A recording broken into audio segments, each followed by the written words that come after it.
Hello students, this is Jyotsna and welcome to you all on my YouTube channel learn with Jyotsna. स्वागत है आप सभी का एक बार फिर से मेरे यूट्यूब चैनल पर, जिसमें हम लोग आज की क्लास में सीडीपी के कुछ 30 क्वेश्चंस को डिस्कस करने वाले हैं, जो कि सभी टीचिंग एग्जाम्स में आपके लिए इंपॉर्टेंट होने वाले हैं। तो आइए स्टार्ट करते हैं। आज का फर्स्ट क्वेश्चन, बाल विकास के आधार पर कौन सा कथन सर्वोत्तम है। आपको बताना है बाल विकास के आधार पर कौन सा कथन सर्वोत्तम है। सबसे बेस्ट लाइन कौन सी है। प्रत्येक बच्चा विशिष्ट होता है। कुछ बच्चे विशिष्ट होते हैं, कुछ बच्चे एक जैसे होते हैं, सारे बच्चे एक जैसे, सारे बच्चे एक जैसे नहीं होते हैं, ऐसा मनोविज्ञान नहीं कहता है। व्यक्तिगत विभिन्नता की बात करता है। कुछ बच्चे एक जैसे होते हैं, कुछ बच्चे हो सकते हैं एक जैसे, लेकिन ऐसे ये भी मनोविज्ञान नहीं मानता है। मनोविज्ञान कहता है कुछ बच्चे एक जैसे होते हैं, ये नहीं मानता है। और कुछ बच्चे विशिष्ट होते हैं, ये भी नहीं मानता है।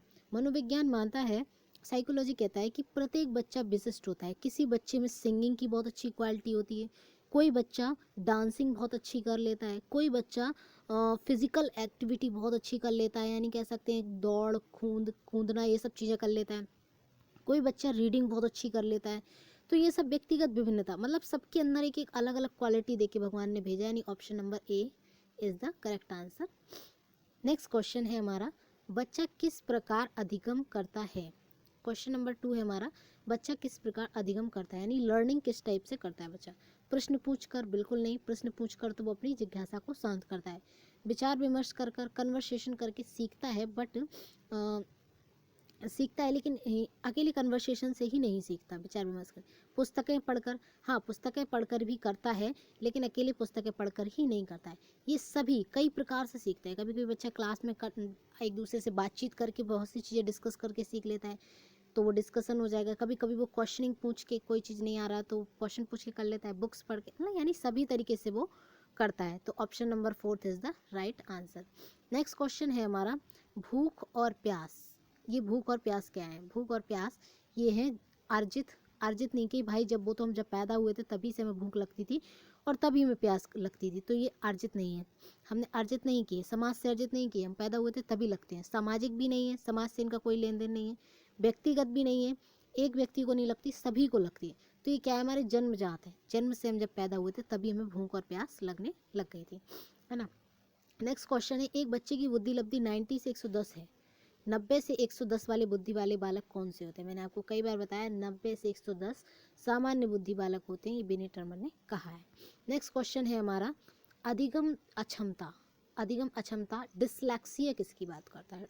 डिसलेक्सिया मैंने आपको कई बार बताया होगा कि डिसलेक्सिया जो होता है वो क्या होता है, पठन विकार, पढ़ने की अक्षमता। ऑप्शन नंबर 2 आंसर इसका हो जाएगा।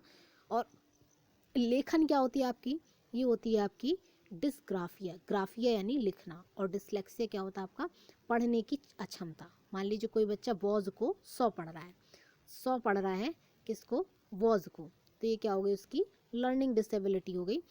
तो ये आपका ऑप्शन नंबर 2 राइट आंसर हो जाएगा। नेक्स्ट क्वेश्चन है हमारा, बच्चे के लिए निःशुल्क एवं अनिवार्य शिक्षा का अधिकार लागू हुआ। सबसे पहले बच्चे से निःशुल्क और अनिवार्य शिक्षा का अधिकार लागू हुआ 6 से 14 वर्ष के बच्चों के लिए, है ना, ये था इसमें।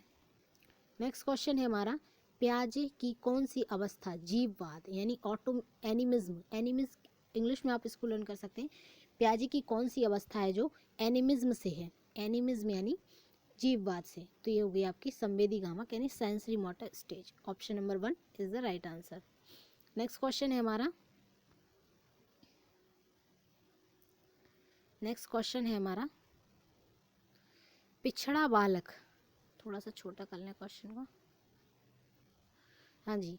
पिछड़ा बालक वह है जो अपने पाठशाली जीवन के 10 से 11 वर्ष में अपनी आयु के अनुरूप सामान्य कक्षा से नीचे की कक्षा का कार्य ना कर पाए।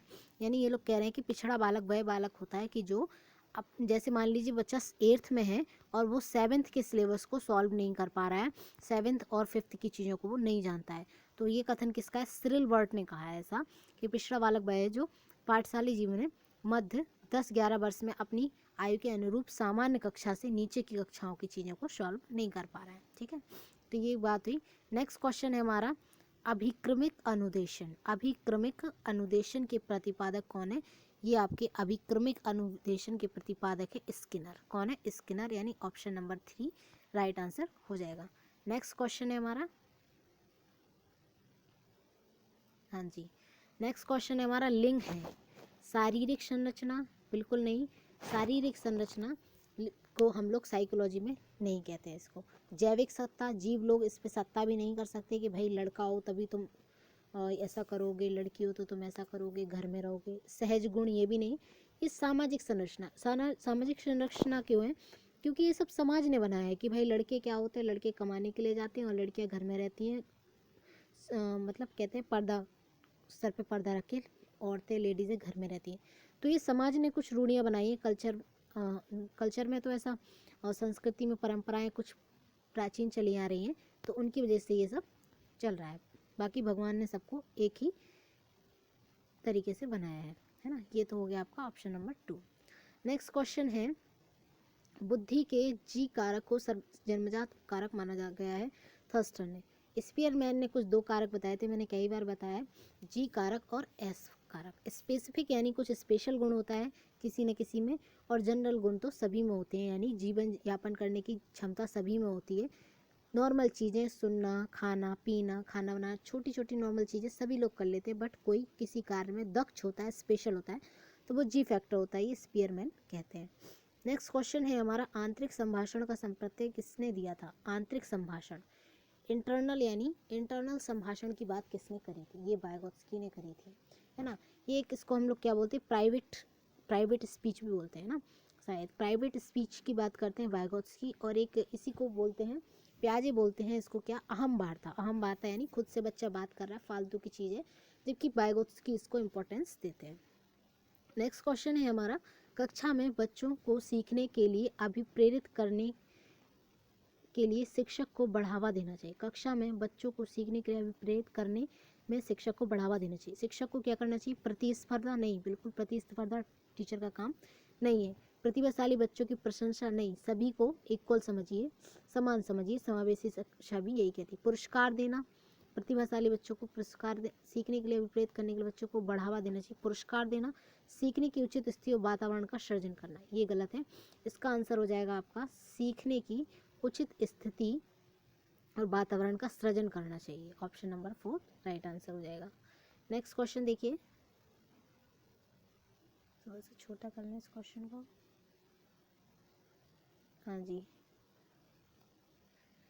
नेक्स्ट क्वेश्चन है आपका, एक प्रक्रिया है जिसमें माध्यम से शिशु व समाज के सक्रिय सदस्य के रूप में निष्पादन करने के लिए आवश्यक कौशलों का अर्जन करना आरंभ कर सकता है। तो कौन सी प्रक्रिया जिसमें माध्यम से जिसके शिशु समाज में सक्रिय सदस्य, यानी समाज में अहम रोल प्ले करने लग जाएगा। यानी मान लीजिए वो थोड़ा बड़ा है तो यानी छोटे मोटे काम सबकी, बड़ों की हेल्प करना। फिर थोड़ा बड़ा हुआ, स्कूल में गया, स्कूल में अच्छी अच्छी चीज़ें सीखी, वहाँ से कुछ बिजनेस स्टार्ट किया, उसने पढ़ाई लिखाई करी, तो कहीं टीचर बना, कहीं डॉक्टर बना, तो समाज की हेल्प करी उसने इस तरीके से। तो निष्पादन करने के लिए आवश्यक कौशलों का अर्जन करना प्रारंभ कर देता। तो वो कौन सी स्थिति है? समाजीकरण ऐसी प्रक्रिया। नेक्स्ट क्वेश्चन है हमारा,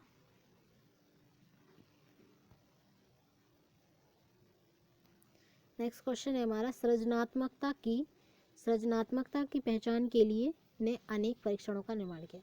तो सृजनात्मकता की पहचान के लिए गिलफोर्ड ने परीक्षण किए। किसने? गिलफोर्ड ने, है ना। किसने किए? गिलफोर्ड ने परीक्षण किए। नेक्स्ट क्वेश्चन है हमारा, अधिगम के किस वक्र में वर्धमान शिक्षण चक्र, अधिगम यानी लर्निंग के किस वक्र में वर्धमान शिक्षण वक्र, कर्व ऑफ इंक्रीजिंग रिटर्न, वर्तमान शिक्षण वक्र तथा हास्य शिक्षण वक्र, कर्व ऑफ डिक्रीजिंग रिटर्न, दोनों सम्मिलित होते हैं। लर्निंग के किस वक्र में? दोनों, कर्व ऑफ इंक्रीजिंग रिटर्न और कर्व ऑफ डिक्रीजिंग रिटर्न, है ना, दोनों चीज़ें होती है। तो एस आकारीय वक्र होता है। Option number 4 right answer.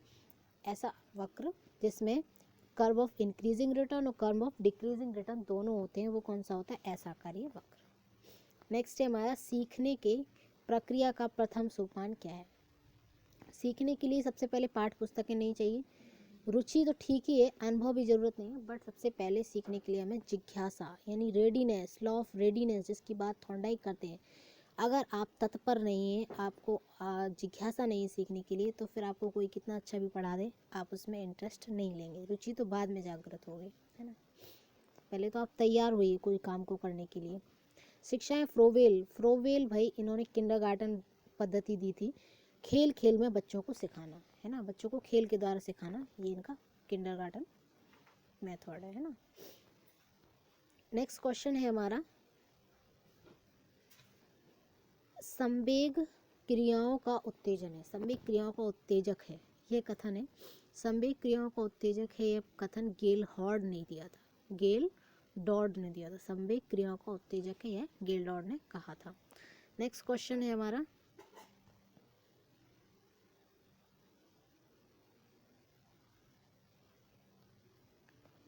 Next question है, आप एक कक्षा में शिक्षक के तौर पर छात्रों को प्रेरित करते हैं, शिक्षक हैं अगर आप किसी क्लास में और छात्रों को मोटिवेट कर रहे हैं, प्रेरित कर रहे हैं, तो निर्देश निर्धारित कर, श्यामपट्ट का प्रयोग कर, श्यामपट्ट का प्रयोग करके आप मोटिवेट कैसे कर पाएंगे, निर्देश ऑर्डर देना मतलब इंस्ट्रक्शन देना वो नहीं, दृष्टांत उदाहरण देकर भी आप नहीं कर सकते। हाँ, छात्रों की सक्रिय भागीदारी यानी कुछ काम के थ्रू उन्हें काम में ऐसे काम में इन्वॉल्व करवाइए, उसके थ्रू आप उन्हें मोटिवेट कर सकते हैं। तो ये हो गया option number 4 right answer. Next question है हमारा,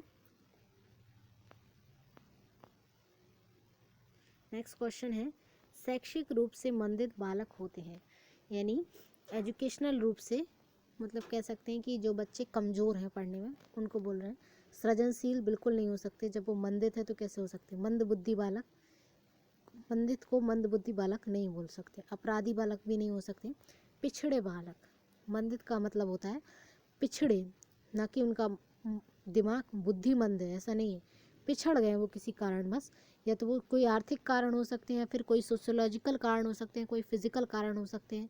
मान लीजिए कोई बच्चा की आई साइट कमज़ोर है, वो क्लास में आ रहा है, रोज़ क्लास में कर रहा है, बट वो उतना नहीं कर पा रहा, कहीं ना कहीं वो पिछड़ रहा है क्योंकि उसके साथ एक पर्सनल प्रॉब्लम लगी है, उसकी फिजिकल प्रॉब्लम आई साइट प्रॉब्लम लगी हुई है, तो वो पीछे पिछड़ जा रहा है, तो पिछड़े बालक को हम लोग मंदित बालक की श्रेणी में रख सकते हैं, शैक्षिक रूप से मंदित है। व्यक्तिक विभिन्नता की बात, यहाँ पे व्यक्तिक विभिन्नता की बात आपसे की जा रही है, व्यक्तिक विभिन्नता का कारण नहीं है, तो व्यक्तिक विभिन्नता का कारण आनुवंशिकता बिल्कुल है, वातावरण भी है, सभी का वातावरण अलग होता है, एक बालक वही जो हमारा क्या बोलते हैं बहुत बड़े घर में रिच फैमिली में जन्म लेता है, एक वही गरीब फैमिली में जन्म लेता है, तो गरीब फैमिली वाला अलग दिखेगा और रिच फैमिली वाला अलग, है ना। और प्रजाति ये भी होता है ना, ये तो अध्यापन विधियाँ ये इसका कारण नहीं है। नेक्स्ट क्वेश्चन देखिए, नेक्स्ट क्वेश्चन है हमारा, आकलन उद्देश्यपूर्ण होता है, आकलन उद्देश्यपूर्ण क्यों होता है, ये आपको देखना है कि आकलन उद्देश्यपूर्ण क्यों होता है। आकलन उद्देश्यपूर्ण होता है, इससे छात्रों में भय और चिंता का संचार हो, गलत बात है, भय और चिंता नहीं, इससे विद्यार्थियों और शिक्षकों को प्रतिपुष्टि फीडबैक मिलता है, बिल्कुल सही। सबसे ज़रूरी आकलन ये है, आकलन करने का मेन उद्देश्य यही होता है कि हम आकलन कर रहे हैं तो उससे पता चल जाए कि विद्यार्थी इस सीमा तक प्राप्त यानी अचीव कर चुका है, इतना वो सीख चुका है, अब हमें इसके आगे से सिखाना है ना, या फिर इतनी चीज़ें उसके दिमाग में क्लियर हो गई, इतनी बातें वो समझ गया है, आगे की चीज़ें हमें सिखानी है। तो ये बातें केवल एक बार वर्ष में अंत में हो ये सब कुछ नहीं है। विद्यार्थी की उपलब्धि में अंतर करने के लिए तुलनात्मक मूल्य नहीं है, विद्यार्थी में अंतर करना, भेदभाव करना, ये तो बिल्कुल गलत बात है। नेक्स्ट क्वेश्चन है हमारा, विकास से की ओर, विकास सामान्य से विशेष की ओर होता है, हमेशा कैसा होता है, सामान्य से विशेष की ओर होता है। ये क्वेश्चन लर्न करने वाला है कि विकास सामान्य से विशेष की ओर होता है, option number 2 right answer. Next question है हमारा, पूर्व बाल्यावस्था की अवधि, तो पहले तो आपका सबसे पहले सेंसरी मोटर 0 से 2 आएगी, 2 से 6 पूर्व बाल्यावस्था, फिर 6 से कुछ आपकी 11 तक मान लीजिए आपकी उत्तर बाल्यावस्था, इस तरीके से, फिर 12 से आपकी टीनेज स्टार्ट हो जाएगी यानी किशोर अवस्था, तो ये 2 से कुछ 6 वर्ष की होती है आपकी पूर्व बाल्यावस्था। नेक्स्ट क्वेश्चन है हमारा, समस्या समाधान की वैज्ञानिक विधि का प्रथम चरण क्या है? प्रॉब्लम सॉल्विंग मेथड है उस वैज्ञानिक विधि का फर्स्ट स्टेप क्या है उसका आपको बताना है। तो समस्या समाधान विधि अगर आप अपना रहे हैं तो संभावित समाधानों का निर्माण, समाधान का निर्माण तो हम बाद में करेंगे, पहले तो समस्या ही पता चल जाए हमें, है ना। संभावित समाधानों का परीक्षण, परीक्षण तो बाद में करेंगे, पहले समाधान ढूंढ लें तब, और समाधान ढूंढेंगे तब जब हमें प्रॉब्लम पता होगी। संभावित समाधानों का मूल्यांकन भी बाद में करेंगे। तो पहले तो हमें समस्या पता चलना चाहिए कि प्रॉब्लम क्या है, तब हम उसका क्या करेंगे, उसके समाधान का निर्माण करेंगे, फिर समाधानों का परीक्षण करेंगे कि हाँ भाई ये सही है कि नहीं, फिर उनका मूल्यांकन करेंगे कि किस हद तक फिट बैठे हैं समस्या को सॉल्व करने में। तो ऑप्शन नंबर 4 इस क्वेश्चन का राइट आंसर हो जाएगा। नेक्स्ट क्वेश्चन है हमारा, सीखना क्या है? सीखने वाले के संवेगों को प्रभावित नहीं करता है। बिल्कुल गलत बात है, सीखना संवेगों को प्रभावित तो करेगा। अगर वो कुछ सीखेगा तो कहीं ना कहीं उसका संवेगात्मक विकास तो होगा ही। संवेगों में क्षीण संबंध रखता है, नहीं, गलत बात है। सीखने वाले के संवेगों से स्वतंत्र, ऐसा भी नहीं है, स्वतंत्र नहीं है, संवेग कहीं ना कहीं उससे जुड़े होते हैं। सीखने वाले के संवेगों से प्रभावित होता है, बिल्कुल सही ये बात बोली है कि सीखने वाले के संवेगों को प्रभावित करता है कहीं ना कहीं। फोर्थ ऑप्शन राइट हो जाएगा। नेक्स्ट क्वेश्चन है हमारा, निम्न में से कौन सा वंशानुक्रम का नियम नहीं है? आपको बताना है, हेरिडिटी का रूल नहीं है। भिन्नता ये भी है भाई, वंशानुक्रमण से व्यक्तिगत विभिन्नता पाई जाती है। किसी के माँ बाप बहुत लंबे चौड़े हैं तो उनके बच्चे भी कई बार लंबे चौड़े होते हैं, है ना। किसी के मदर के बाल कर्ली है तो उनके बच्चे के भी बाल कर्ली हो जाते हैं। तो कहीं ना कहीं ये आपकी भिन्नता तो होती है कभी कभी, है ना। वंशानुक्रमण का नियम नहीं है बताना है आपको इसमें। तो अभी ये भिन्नता भी है ना, एक दूसरे से भिन्न होना, कभी कभी मतलब कर्ली हेयर नहीं भी होते हैं, है ना। समानता भी है, कभी कभी समानता भी, जैसे मैंने आपको भी एग्जांपल दिया कि मान लीजिए किसी की मदर की आइज़ ब्लू है तो बच्चे की भी ब्लू हो जाती है, इस तरीके से ना। प्रत्यागमन भी है, पर मोटिवेशन का इससे कोई संबंध नहीं है। ऑप्शन नंबर 1 राइट आंसर हो जाएगा। नेक्स्ट क्वेश्चन है हमारा, चिंतन प्रारंभ होने के लिए क्या आवश्यक है? अगर आपको चिंतन यानी कि सोच विचार प्रारंभ करने के लिए क्या जरूरी है? पूर्वानुभव से आप अनुभव होगा तो आप चिंता क्यों करेंगे? भाषा भाषा की तो और कई भी चीज़ों में यूज़ की जाती है, ज़रूरी नहीं है कि इसे चिंतन करने के लिए भाषा यूज़ करें। चिंतन के लिए तो दिमाग यूज़ करते हैं, कॉग्निटिज्म, संज्ञान, तर्क तो ज़रूरी नहीं है ना। समस्या, आप चिंता किस में करेंगे? आपके पास कोई प्रॉब्लम होगी तभी तो उसके विषय में आप चिंता करेंगे, यानी ऑप्शन नंबर 4 इस क्वेश्चन का राइट आंसर हो जाएगा। नेक्स्ट क्वेश्चन है हमारा, नेक्स्ट कुछ लास्ट क्वेश्चन है हमारा, नेक्स्ट लास्ट क्वेश्चन है हमारा, हाँ जी, ये हमारा लास्ट क्वेश्चन। से तात्पर्य किसी खास क्षेत्र या विषय, किसी खास क्षेत्र या विषय से है। ये देखिए आप लोग, से तात्पर्य किसी खास क्षेत्र या विषय से है, अभिरुचि कौशल इत्यादि विकसित करने से, है ना। ये आपका क्वेश्चन है, तो इसका आंसर हो जाएगा आपका, तात्पर्य किसी खास क्षेत्र या विषय से अभिरुचि कौशल इत्यादि विकसित करने से। किसका तात्पर्य है?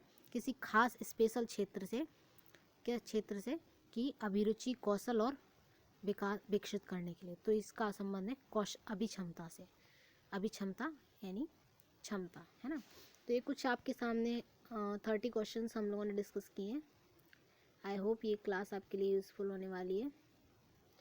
तो अगर आपको ये क्लास अच्छी लगी है तो लाइक, शेयर और सब्सक्राइब करना बिल्कुल ना भूलें। Thanks for watching, bye bye, take care.